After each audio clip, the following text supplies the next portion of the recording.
এভাবেই ঢাকা ১১ আসনে জামায়াত ইসলামী সমর্থিত ১১ দলীয় জোটের নির্বাচনী সমাবেশে নাহিদ ইসলামের পক্ষে ভোট চান শবনম খাদিজা বলে এক নারী। তবে নির্বাচনী সমাবেশে এই নারীর পরিচয় নিয়ে তোলপাড় শুরু হয়েছে রাজনৈতিক অঙ্গনে। তিনি সত্যি শহীদ ওসমান হাদির বোন কিনা তা নিয়ে প্রশ্ন উঠেছে, কারণ নিজেকে শহীদ শরীফ ওসমান হাদির বোন দাবি করা ওই নারীকে ভুয়া বলে আখ্যা দিয়েছেন হাদির স্ত্রী। তবে পাল্টা জবাবে এনসিপি ডেপুটি চিফ অর্গানাইজার দাবি করেছেন ওই নারী হাদির আপন ফুফাতো বোন। আসলে কে এই শবনম খাদিজা? ৮ ফেব্রুয়ারি ঢাকা ১১ আসনে অনুষ্ঠিত হয় জামায়াত ইসলামী সমর্থিত ১১ দলীয় জোটের নির্বাচনী সমাবেশ। ওই সমাবেশে জামায়াত ইসলামের আমির ড শফিকুর রহমান উপস্থিত ছিলেন।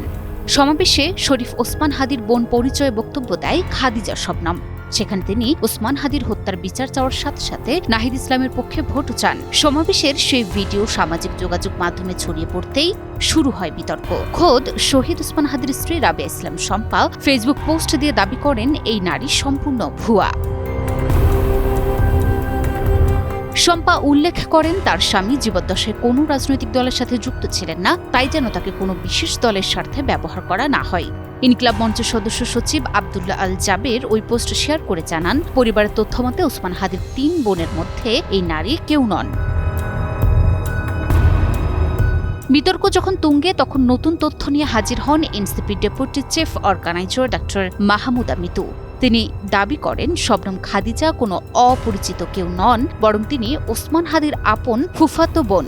তার দাবি অনুযায়ী হাদির বাবার ছোট বোন হাসিনা বেগমের কন্যাই হলেন এই শবনম।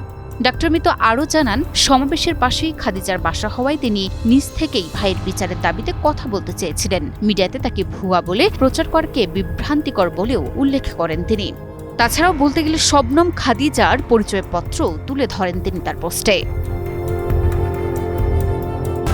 একদিকে পরিবারের অস্বীকার, অন্যদিকে রক্তের সম্পর্কের দাবি, মাঝখানে শহীদ ওসমানের নাম। একই মানুষকে নিয়ে পরিবার এবং রাজনৈতিক সহযোদ্ধাদের এই পাল্টাপাল্টি বক্তব্যে ধোঁয়াশা কাটেনি সাধারণ মানুষের।